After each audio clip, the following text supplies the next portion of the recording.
Hi guys, welcome back to another episode of Married Now Widowed. We're your hosts. I'm Kayla. And I'm Nadine, and this podcast is about navigating life after loss through unfiltered conversations. We are back for part 2. Yeah, and everyone just burst into tears. Yeah. It was hard. Anyways, that's right. There's some Yeah. more. So like,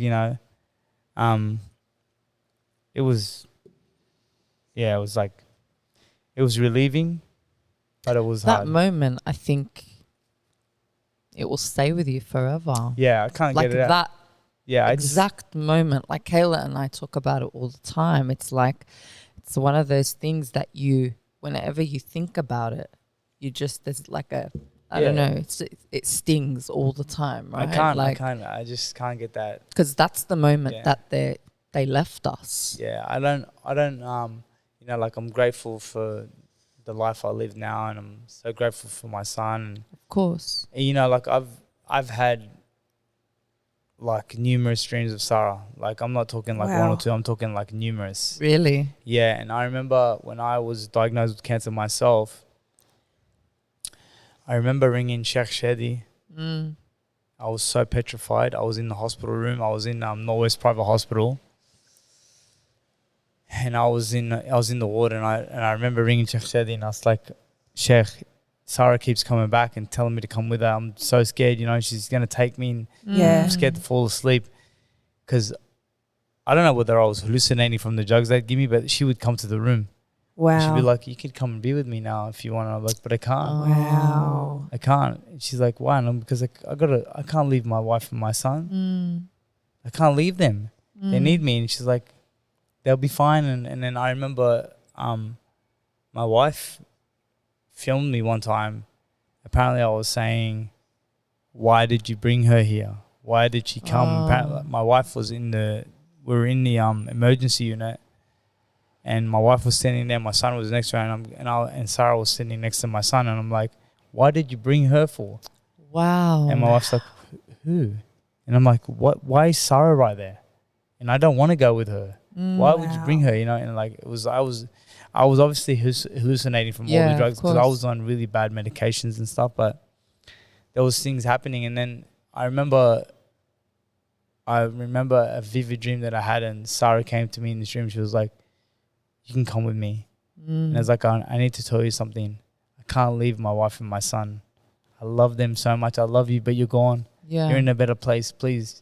Yeah. Just leave me, and I'm not going to take you back. I don't want you back. I want her, and I want him. Yeah. I'm not going to swap them. I won't swap them. Yeah.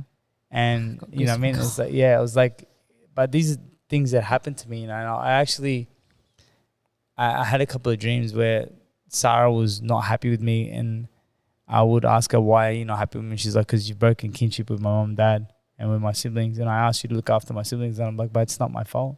So you don't speak to your in-laws anymore? Yeah, no. So what happened, like obviously, when Sarah passed away, I needed to ask for help. Of course. And I didn't. Yeah. That was my biggest mistake, is I didn't ask for help, because I'm Billy Dib. I'm a big tough guy, and I'm a world champion boxer, and I'm not allowed to ask for help. I'm supposed to do this and navigate it on myself, my own. And so I remember. So did you feel like you couldn't show your grief? Yeah. You had to internalize it? Yeah, so people would ask me, am I okay? And people would ring me and ask me if I was suicidal, and I was like, are you kidding me? And but I was. Yeah. But I'd play it down, because I'm supposed to be this big tough guy. But yeah.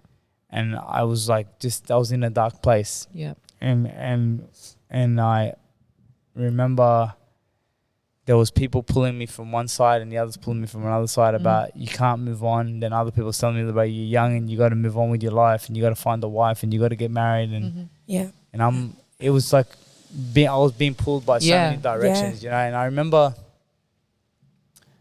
like literally 6 months after Sarah passed away. Yeah. Men, especially my friends, are all like, man, you got to move on, bro. Yeah. My close friend of mine rang me and he said, I need to ask you a question. Is Sarah coming back? I said, no. Wow. And he goes, what about tomorrow? And I was like, no. He goes, what about the day after? And I was like, no. He goes, what about next week? And I'm like, I get your point. He goes, no, answer the question. I said, no. He goes, what about next month? And I said, no. And he goes, what about next year? And I said, no. He goes, so move on with your life. She's never coming back, Habibi. She's in Dinyat al-Hat. She's in a better place, and she ain't coming back for you, brother. She's left. And you need to get on the bandwagon and find something and move on with your life. Stop living in the misery that you're living in, because it's affecting people around you and it's not nice. Get out of that situation. And I was like, it was a lot to cope with. Yeah. And, you know, eventually a friend of mine rings me and says, look, I've got a friend that like I'm sort of doing something for, and he goes, she's a nice girl and I'd love to introduce you to her. And he introduced me to her, and her name was Sarah. Gosh. You know what I mean? And like, cut a long story short, because I really don't want to go into it, but I was in such a dark place, and all of a sudden this person started making me feel a little bit better. Yeah. You know, and so, and I was vulnerable, you know, I was Of very course, vulnerable. absolutely. And Sarah's mother, she had gotten wind that I had gone on a date with somebody. Right. And it wasn't really even a date. It was just like it was a catch up that we went somewhere in Parramatta, and somebody spotted me and rang my mother-in-law and basically dobbed me in or something like that, right? I'm a grown man, but you know, somebody's saying to, oh, seen your so-called son-in-law with another girl. Yeah. So much for his grieving and whatever. But they don't understand that I was going through whatever I was going through. And so Garda asked me if I could come and spend some time with her and have a chat and whatever. And so I went to Miranda. She closed the doors of the travel agency, because they had a travel agency in Miranda and one in Caringbah. And we sat down, we started talking, and then she was like, how you been and what have you been up to? And basically took me on this bit of a joyride, and you know, I opened up about a few things, and then she goes to me, so where were you yesterday? And I was like, where are we going with this? She's like, where were you yesterday? And I was like, I was in Parramatta. And she's like, and who were you with? And I was like, with the girl. And she's like, how dare you? And I'm like, how dare me what? And she's like, what's her name? And I'm like, her name's Sarah. She goes, and her name's Sarah. She goes, my daughter would be rolling in her grave. And I was like, I go, like, I'm not doing anything wrong. I said, I just went out. Like, it's not even, it wasn't even a date. I didn't even do anything. She goes, I'm so upset with you. And you know, like, so then I was fuming. I held it all in. And then I got in the car and I rang my mom, and I'm like, Mom, this is what just happened. And I go, and I'm sick and tired of people telling me how to live my life. I'm telling you, Mom, I'm going to drive myself off a fucking cliff. I can't handle it anymore. I'm done. Yeah. And my mom's like, my mom rang her and was like, listen, this is my son and don't you dare and whatever. And he's going through wherever he's going through. And it was dark times. It was dark, you know. And then in the end, the truth is that people were telling me, you can't do this. Yeah. And I was like, I can do whatever I want. You can't tell me what to do. Yeah. And it became a thing of like, you're not going to tell me what to do. I'm going to tell you what I'm going to do. Yeah. And even though what I was doing, I knew wasn't going to be good for me, I was trying to prove a point that I'm going to do what I want. That's right. You can't tell me how to live my life. Because you still weren't in a good place at that time, right? But I made a silly mistake, you know, and I probably live to regret it. And, you know, through doing that, I lost my relationship with, it wasn't that I lost my relationship with Ibi, but it was like he had to cut that tie, because he's like, listen, I want you to move on with your life. And the craziest thing is that, you know, like, people probably don't know this, but even like a few days after Sarah died, her father was telling me, you got to move on with your life. Yeah. Yeah. And I'm like, you can't tell me, like, come on, man. It's early. It's like, listen, I don't want you to get tied down in this. And he was all for it. Yeah. But obviously, because my mother-in-law at the time wasn't for it. Anyway, look, the truth is that my life changed once I asked for help. I needed to ask for help. And, you know, I went through what I went through. And then when I eventually asked for help, I reached out to a beautiful, beautiful person who was in my life. Her name is Hajja Nada. And we went there, and obviously breakfast turned into lunch into the dinner again. And I talked and talked and talked and talked and talked. And, you know, she's like, listen, you're a very unique individual and you've achieved a lot in your life, and you need to go back and search for that person. and go on a journey of soul searching. And that's what I did. I went away for months and months and months on end.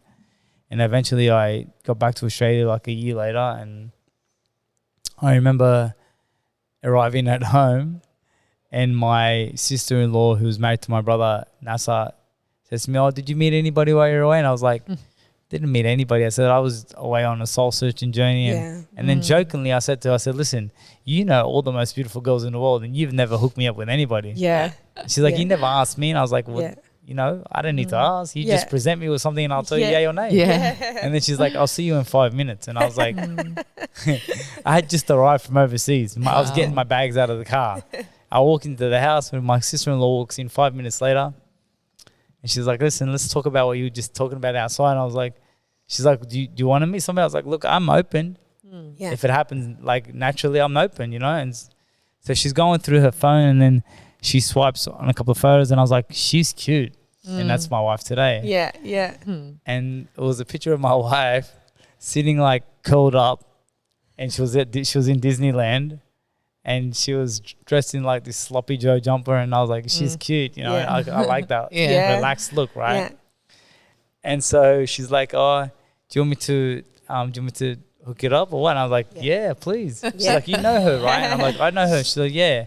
Like, how do I know her? She goes, her boss used to sponsor you at Nude by Nature. Her boss from Nude by Nature and used to sponsor you. And I'm like, I don't remember her. And she's like, yeah, she spoke to you a few times. And I was like, all right, cool. I go, she seems really nice. Let's exercise it. Why not? Yeah. So she rang her and she's like, no, I'm not interested in him. Oh, no way. She's like, I'm not having him. What are you talking about?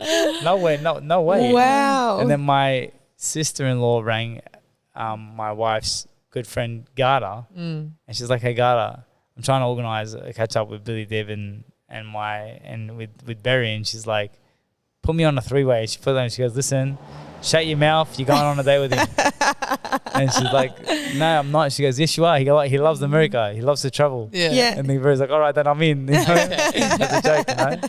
And but then they convinced her to catch up for coffee, and when things went down with the other Sarah, who was like, you know, I don't like to say, I don't want to blame her or blame anyone else, you know what I mean? So obviously I was in a dark place, you know what I mean? I just didn't know how to navigate my way through, but she made some allegations, like pretty heavy allegations, that I was a narcissistic, violent abuser, and I'm like, oh wow, and I was far from that. I've never been that, you know. And so one of the first things that my wife Berry asked me was like, did you bash your wife? And I was like, true? So it had gotten even to her. Yeah, it gotten out to the media.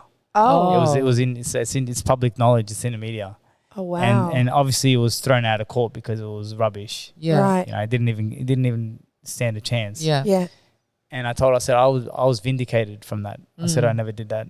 I said, you know, I said, she's got her version, I've got my version, and God knows the truth. And I said, and the truth prevailed. I said, but she's like, look, I don't like to beat around the bush and all these things. And I did it the right way again. I rang her mum. Yeah. And I asked for permission, and I told her, mum's like, come and see me tomorrow. And I went the next day and seen her and had a conversation, told her my intentions. And Sarah, and Berry was not young either. She was like, you know, Berry was 26, 27 at the time. And, you know, of a mature age. So it just worked out. Yeah. And you know, things moved on pretty good, and it was just a very easy journey with her. Yeah. And it's been a very easy journey. And I remember after Sarah and I got married, after Berry and I got married, and we're at home, we're living in Concord in a one-bedroom unit, and we were watching this movie while we're sitting on the couch. And in this movie we were watching, it was about a football player and a couple of his friends and their wives, and they're all friends and everything like that. And then something happens with them. They're all like have fallouts, and then they eventually get back together because the footballer who's the superstar, his wife's sick. Right. But the movie doesn't tell you what she's sick with, but she's sick. Okay. And she's deteriorating, and so he wants to bring all of the old friends back to be able to be there for their moments, the dying moments, as you would say. Well, she ends up dying from cancer, and that triggered something, and I started to bawl my eyes out, like hysterically. Wow. And my wife was like super like accommodating right in that Comforting moment. And and she was like, I need to tell you something. And I said, what is it? And she goes, I ask God every single day to resurrect you with her on the day of resurrection. Wow. And I was like, don't say that. And she's like, I do, because you were robbed of her in this world and you deserve to be with her in the next. And I'm good with that. And I'm like, no, don't say that. I love you and I appreciate it. What a beautiful woman. Yeah, so she was like really accommodating and she's being so nurturing. And then, you know, even like when I was diagnosed with cancer, the woman that she is and the person she is, the human that she is and what she's been through and the way she's been so resilient and caring, I can't work out how I deserve to have her. Yeah. I think it takes a special person to come into your life once you've lost your husband or wife. Yeah, absolutely. Like, you know, forget for them, your cancer journey, which That's obviously would have been a lot on her as well. Even prior to that, being with a widow or a widower is not for anybody. It takes a certain type of person. Yeah, she's got a very, very strong, you know, and now because you know my wife's father passed away from cancer a few months ago, and my wife, she always goes to the cemetery every week, and she goes and visits her father and visits friends, and then she always goes and visits Sarah. Gosh. And she prays for her and that, and my son has sort of caught on and said, my son says to me, oh, we saw your first wife today. Wow. You know, he's 5 now. Wow. And the other day he was asking me, he's like, well, Sarah, did she look beautiful when she died? wow. My gosh. And I'm like, why are you asking me these questions? Yeah. Yeah. And I was like, Dad, she looked very peaceful. And he was like, but was she beautiful? But like, what did she look like? And I'm like, Dad, she just looked really, really nice and peaceful, Dad. Yeah.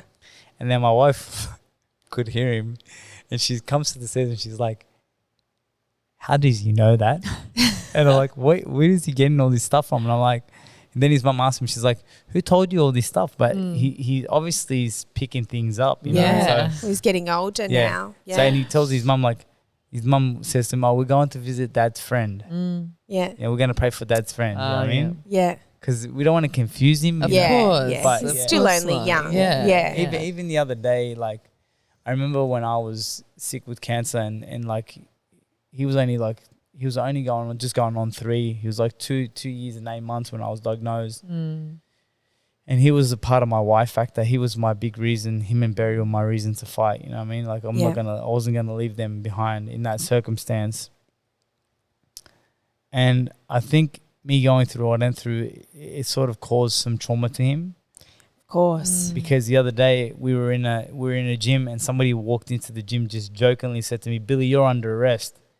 And he was eating something. And the minute they said that, he had whatever he had in his hand and he threw it on the floor and just broke down into the biggest tantrum. Really? Yeah. And Because he thought you were getting arrested. yeah, and he started crying. And then my friend was like, no, I'm just joking. I'm joking. Let me take you to get you a drink.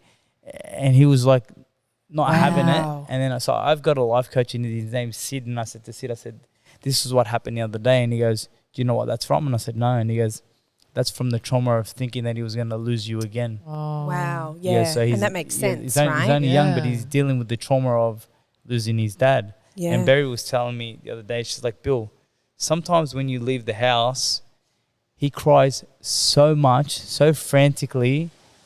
And I'm like, why? And she's like, he just cries and says, I want my dad. Why did he leave? What is he going to come back? And he'll ring me and say, Dad, where are you? But are you going to come back like soon? You know? And so I'm actually going to Germany next week. And I've been trying to explain to him how I can't take him. Yeah. Because he'd been, every time I talk about Germany, he's like, Dad, and I'm coming. And he tells everyone, I'm going with my dad. Yeah. Yeah. And so I've told my wife, let's go to Germany. You can come with me. She's like, I can't. Yeah. It's too cold and I can't take him and his allergies and everything like that. And so all these things are happening. And so I've had to sit him down the other day and said, Dad, I need to explain something to you. I can't take you to Germany. And he goes, but why, Dad? I said, Dad, the thing is that the convention is not for young kids. I want to take you, but Germany, they won't let me take you, Dad. Yeah. They told me that I can't bring you. Yeah. And he goes, they're stupid. He goes, can you smash them? Like that. I go, Dad, I can't really do that. I said, but I tell you what, Dad, we'll work out some nice things for you. Mm. I'll buy you a nice present before I go. What do you reckon? Yeah. Would you buy me this and would you buy me? I said, I'll buy you whatever you want before I go. Yeah. Then my wife is like super clever. She's come up with ideas like to take him to go watch Moana and all these things. Yeah. And so now, Yeah. so now my trainer, who's really witty and smart, goes to him, oh, I don't want to go to Germany. I want to go watch Moana. Yeah. And he goes, no, you can't. Yeah. It's just for kids. Yeah. So, Yeah. so now we've done the reverse role on him. Yeah, that's right. Is this the first time you'll be like? This is the second time I'll be away from him. okay. Yeah, but can I tell you that, like, I'm not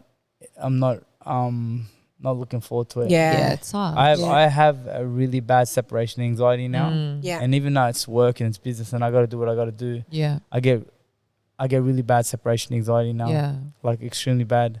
And is that from what you've been through? Yeah, it's from what I've been through. It's from not being able to see him when I was sick with cancer. Yeah. I remember pleading with the doctors saying that, please, Can I I see need to go my home. son? Yeah. I remember one night, the doctors, I remember my brother Jihad was in the room with me and I said, Jihad, I need to ask you a question. I said, can you take me home? And he goes, I can't. I said, listen, just for like a few hours. No one's going to know. Yeah. We'll just leave you and I. Yeah. Yeah. Go for another. I just want to see my son, Dad. I said, just want to hug him and just give him one kiss, please. He goes, but what if you get an infection or something happens? I said, Yeah. I said, it won't happen. I said, let's just be positive for a second. And he goes to me, I promise you I'll take you to see him tomorrow. And I said, no, tonight, please. And I thought I'll stay up and I'll convince him, you know. Then the doctor walked in to give me my sleeping tablets because if I don't give the tablets, I don't sleep. Yeah. And she said, they give it to you and you got to swallow it in front of them. So I put it under my tongue. And when she walked out, I spat it in the bin. I ended up having the worst night of my life. Oh, really? I was so bad, but I remember pleading. And did you not take it because you're like, I'm going to see my son? Yeah.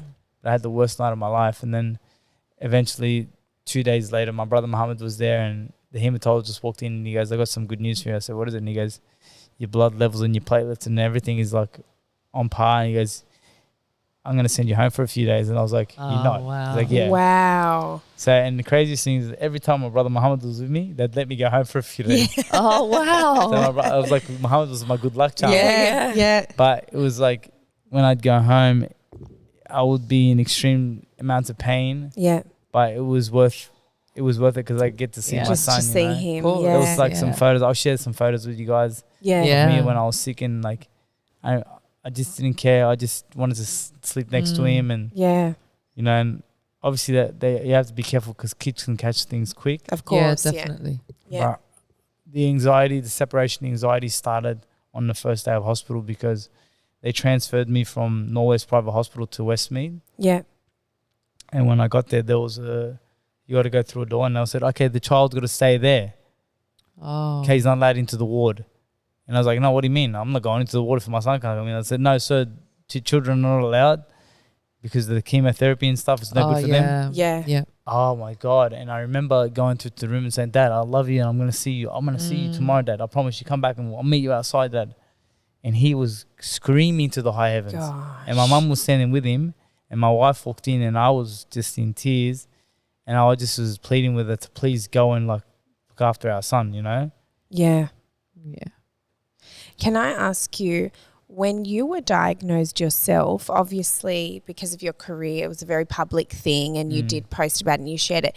Did Sarah's family reach out to you? No. No. And I had hoped that they would. You know, I thought about it all the time. I spoke about it a few times and I was like, I can't believe that they never reached out to me. Yeah. You know, after, like, Because you guys were on this journey let's together. let's just say I did the wrong thing and I moved on and I shouldn't have and I really shouldn't have. And let's just say I made a couple of mistakes, but we all make mistakes. We're That's human. right. Definitely. Yeah. But I was there for your daughter. I rode the wave with you guys. And now I'm in this darkness. And yeah, you sent subliminal messages through other people. Yeah. But why couldn't you just pick up the phone yourself and say, Talk look, to I'm me. praying for you. Yeah. And we love you. And I wanted that and I never got that. You know, and I've thought about it and I know that I can find them if I wanted to. I know the travel agency in Miranda and I've actually I've thought about it so many times that just summon up the courage to go there and see them, take some flowers Yeah. and just give them a hug. I don't want anything. I just want to hug Sarah's Yeah. mum and dad and just let them know that I love them and I think about them all the time. That's all I want. I think you should do it. I wouldn't mind. Yeah. And my wife's Barry's like, you know, you could just do that. It's not a big deal. Yeah. Yeah. But because Sarah, I think you'll get closure yeah, also. I wish I could. And I remember being in the hospital one night with Sarah and she's like, I need to ask you for a favor. And I was like, what is it? And she's like, look after my brother and my sister. Yeah. And I was like, I won't have to because you'll be around to do it yourself. She goes, no, but I want you to always be there for my brother. And I feel like I didn't fulfill her promise. Yeah. And that makes me feel like I let her down. Yeah. You know? And so when I have spoken to my relative Hayat and told her, can you speak to Ibi and Gara and can you talk Gara and Ibi that I keep having these dreams and Sarah's not happy with me and her dad keeps telling my cousin Hayat that, look, if we ever run into him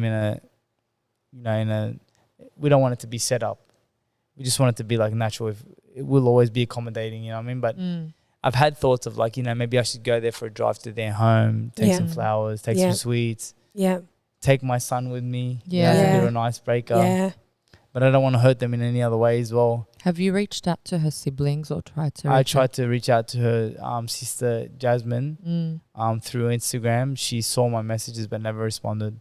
But that was okay because I just sort of just wanted to tell her that, look, I love you and I've been thinking about you a lot and you know, you've grown up to be such a beautiful young girl and so I was like, because we know when Sarah passed away, her sister was like, you know, if you and Sarah had kids and I was old enough, like I would marry you so that I could look after your babies. And I was like, oh, you're so cute. Yeah. She's just a little girl. Just innocent. You know? Just very innocent. But look, all in all, everything that's happened is built me to be the person that I am Absolutely. today. I needed to go through what I went through to be who I am today. And I am extremely grateful for the journey that I've had. I know that Sarah is in such a better place. Yeah. You know, and I know that on the day of resurrection, she could intercede for us and we could see her again. Mm-hmm. And, you know, I'm sure that, like, you know, you don't, I just know she's in a better place. Of course. And I know that she's not suffering and I know that she's probably, you know, waiting for all of us, inshallah. Yeah. So, you know, it's just one of those things. Look, we can't escape death. And the truth is when I was extremely sick, I didn't think I was going to make it. Yeah. And I thought that I'd be up there with her. And I thought to myself that if I do make it, maybe like if I do make it, then I'll get time with my family, my wife and my son. And if I don't, then I get to be with Allah subhanahu wa ta'ala and with Sarah and with those who left before me. And so it was a win-win situation for me. I was saying to myself that if I don't make it, this is what Allah's decreed for me and I accept that. Yeah. And when you find acceptance, you find peace. Yes. And I was in peace, regardless of the result, whether it went left or right. I was happy with either way. But when I was given the all clear, it was like a sigh of relief that I could be there for my son. Of course. Because I really truly feel like he needs me and I need him. You know, and my son is like, you know, I didn't wish that for my wife, Barry. You know what I mean? I didn't want that for her. I didn't want her to have to go through her life. Of course, she had been married and divorced herself before. So, you know, I didn't want her to feel like it was over. Yeah. You know, like she couldn't move on. And I actually told her, I said, listen, I need to tell you something. If I die, I want you to move on. I was going to ask if you had that conversation. I did. I said, if I die, I want you to find the right person that can look after you in life. I want you to feel like it's okay. I never want you to be held back because of what's happened to me. And she was obviously, look, I don't care about any of that. I'll just look after our son. I just want you to know that he'll be the best kid that, you know, the world will know that he's a beautiful boy. And I remember doing so many messages for him and for Barry all the time. I'd leave him like video messages. I'd film things when I was in the hospital, when I was struggling, and I'd be like, Dad, like, I want you to know that I'm doing everything in my power to overcome this because I want to be able to be there for you and do things for you. And somebody asked me, like, why are you so vocal on social media? And I was like, because I want my son to know that I never gave up. Yeah. I never quit. I'm not a quitter, because if I quit, then I give permission to my wife, Barry, to quit, then give permission to my son to quit. Yeah. I didn't want to be a quitter. I wanted to show my son that, Dad, I fought my ass off, so that if I did die, and his friends could say to him, "What happened to your dad?" He said, "My dad was a warrior. Yeah. My dad never gave up. My dad died, but my dad fought till the end." And I wanted him to know that. And so that was why I posted all about my sickness on social media. I think there's like a small percentage of people that see you posting on socials about your sickness, and obviously a very, very tiny percentage they see it in a negative way. Oh, why is he sharing that? Oh, he wants the attention from it. He wants the whatever. But I know that the majority of people get something out of it. I'll never, ever forget, Mohammed passed away before you had been cleared of your cancer. Yeah. And I'll never forget going through what I was going through. I'd check your page constantly, and I didn't know you at the time at all, right? I didn't know anything. I just must have seen you being shared on people's pages, and I was so invested, right? And I was like, oh, is he okay? Is he okay? And then you wouldn't post for 2 days, and then I'm like, what's going on with him? What's going on with him? Yeah. And then I remember when you posted that you were in remission, and that like the happiness, like ridiculous for someone that I don't even know. Yeah. Like so much. I remember telling my sister, oh my gosh, did you see Billy? Like he's good. Even though my husband had just died from that. So happy for someone else, you know? So I think there's so many people out there that really benefit from that and wanted to see you beat it, and wanted to see, you know, so I think it's so great that you shared and you post, and you share other aspects of your life. So why wouldn't you share? You know, the thing was that collective prayer is powerful. And there's that as well. That's huge. You know, when I was sick, 4 people did the Umrah on my behalf. How incredible is that, you know, right? And I was like, that's amazing. when I would see things like that, I would burst into tears. Of course.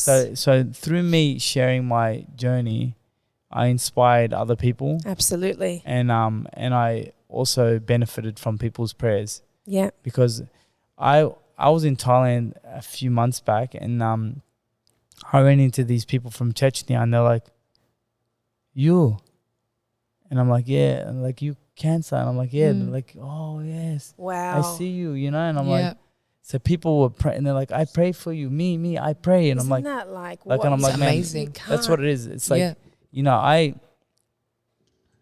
my story got out there, but it's like, you know, I was able to inspire people through my journey. Definitely. And I think give people hope as well. Yeah. You know? And that's what it's all about. Right now, it's like, even today, for me, it's about trying to inspire people through my journey.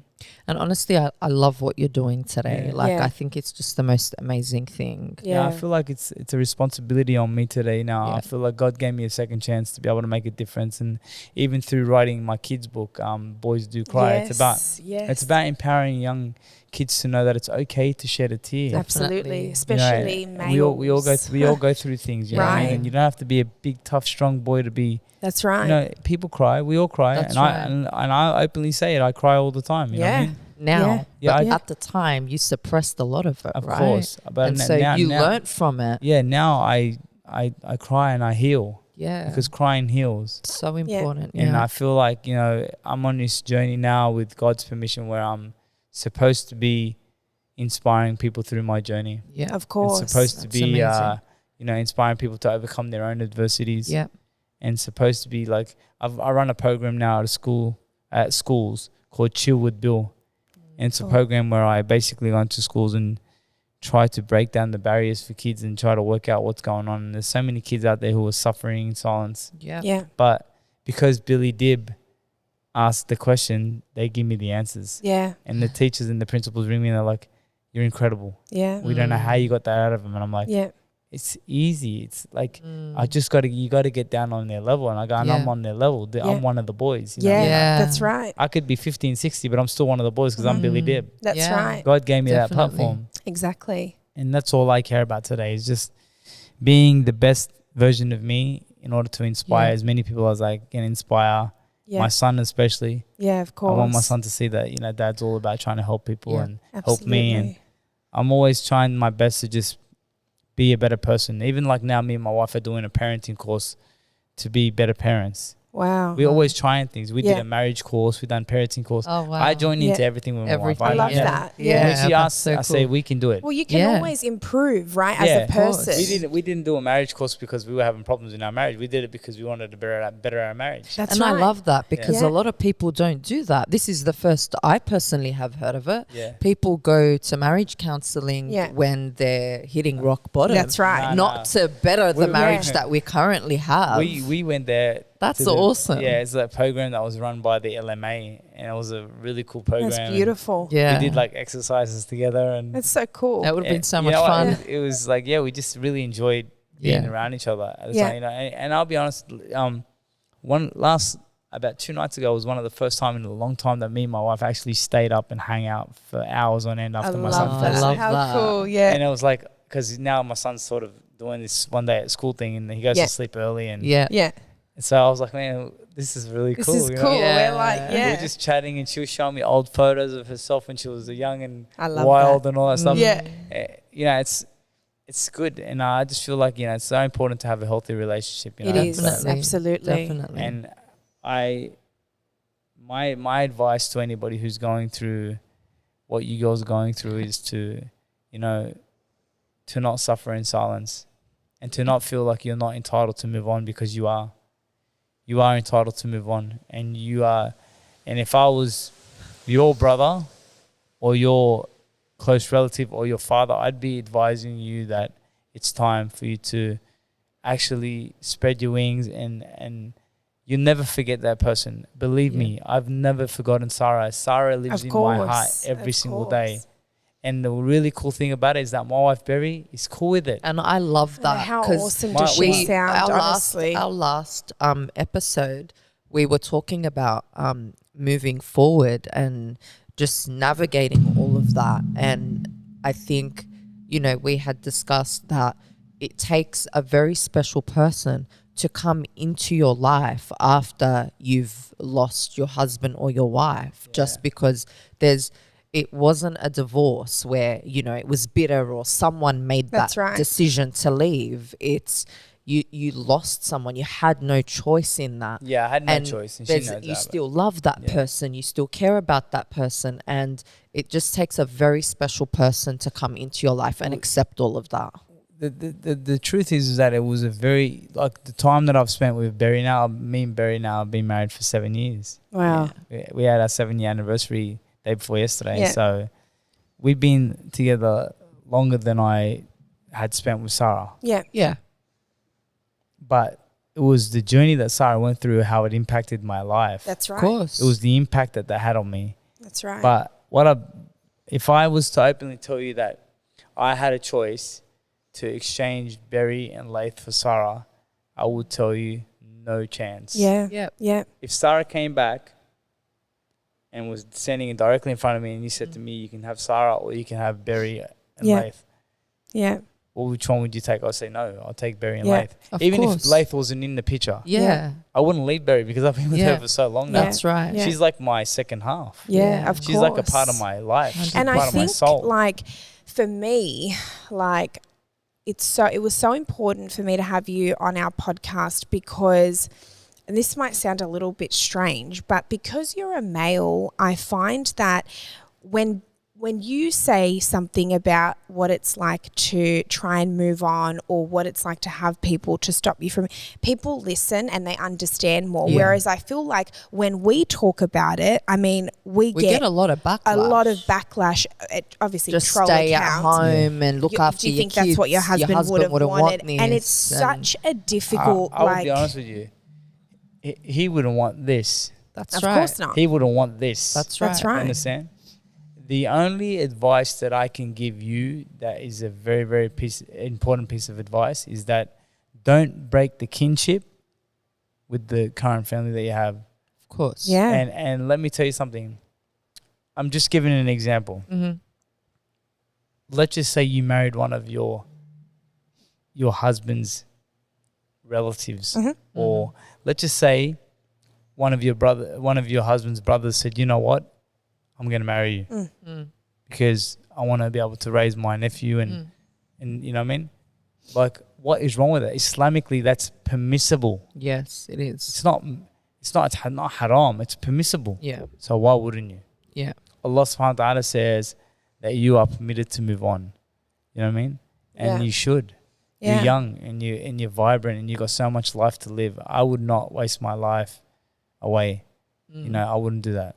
I think it's difficult because people focus heavily on the family that have lost the person, right? And I think they have every right to. Obviously, their family have gone through a lot. So, for example, Sarah, Mick, Mohammed, their parents, their siblings, okay, they've gone through a lot. I can't imagine what it's like to lose a child, sibling, whatever.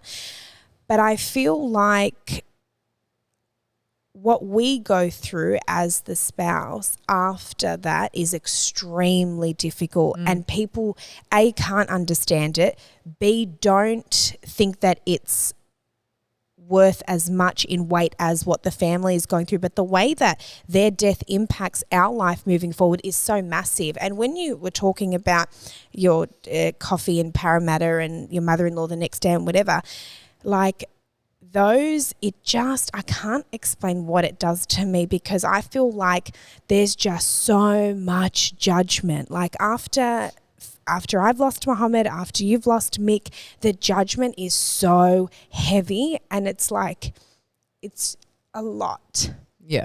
You know, it's so much to deal with. Like, it's been 2 years for me now, and it's still so much. And I feel like people don't see you going through that as anything. They just say, oh, well, that's how you're supposed to be. You should be depressed and you should be sad. And yes, you shouldn't move on and you shouldn't. And they're allowed to move, like they're allowed to live their life like normal, right? Because their life resumes. But our lives are put on hold. I can assure you that if you move on with your life, God will be pleased with you. Oh, I agree. Life is not about pleasing humans. It's about pleasing God. That's true. Your sole purpose, is to please God. And I'm sure that with the right intentions, and if you do things correctly, God will be pleased with you. Absolutely. So why would you worry about? Absolutely. Listen, in Arabic terms, why would you worry about the abd when you got to worry about your Lord? You worry about your Lord. Your Lord is the one who's in control, and you are allowed to love again. Yeah, of course. And you should love again, and you should be able to experience that. It's not like, listen, let me tell you something. If you were 50 and your husband died, all right, you're in your 20s. Yeah. You guys are young. You got your whole life ahead of you. Yeah. And I guarantee you that you will flourish, and you're allowed to flourish. Yeah. And you should flourish. Yeah. That's my advice. Yeah, I agree. We discuss that all the time, and we always tell, we get a lot of widows that write in to our pages, and with their stories and whatever, and our biggest thing is go for it. Like, we get happy if we hear about a widow, because we know what it's like. It's not easy to meet someone and start that, and I'm sure probably with Barry it would have been difficult for you too, because of what's happened with you and Sarah. Like, it's not easy. It's not the normal. It's not like you've just met Barry and it's fresh and it's all whatever. For me personally, there are feelings of guilt. I don't know how you felt with Barry. I mean, look, there was like, we all go through the journey. Yeah. It's a journey. It's called a journey, right? And everyone goes on their journey, life journey. But like I said to you guys, it's all a part of God's divine plan. Yeah, that's right. We can't plan. God plans. He's the better planner. Yeah, absolutely. Yeah. But, in closing, I would say that anybody who's going through this current situation where you feel like you're being judged, the truth is that the only one that can judge us is the one that's above us. Yeah. That's God. We all make mistakes. Humans make mistakes. Absolutely. We all make mistakes. We're all sinners. But moving on and getting remarried and bringing another person into your life and bringing down that barrier is not wrong. Agree. It's a great thing to do. And to all the listeners out there, like, if you are in that situation, just know that the spouse that you were with doesn't want that. They wouldn't want that. They wouldn't want to see you unhappy and living your life in misery. No. Absolutely. No, because yes, you have children, but there's going to come a point where your children are going to get married, they're going to move on with their own lives. And it's just you left on your own. And then it might be too late for you then. That's right. So that's exactly right. Don't let that happen to yourselves. Yeah, it's true. Yeah. True. Thank you so Thank you, much. Billy. So much Thank for you your time, so wasn't much. It's been so great having Yeah. Thank you you. It was on. really nice It's to be always in. good to chat to Yes, Billy, right? always. Always so intense, so Thank many you. emotions. Thank you both so much. But we It's love such an honor and talking to privilege you. be Thank here you today. so much. Yeah, Thank appreciate you. it. Thank you. Well, guys, we hope you enjoyed our episode with Billy. I know you definitely would have enjoyed it. As always, if you have any questions, anything you want to hear us talk about, any comments, please find us at Married Now Widowed on all platforms, and we'll see you next week. Bye. Bye.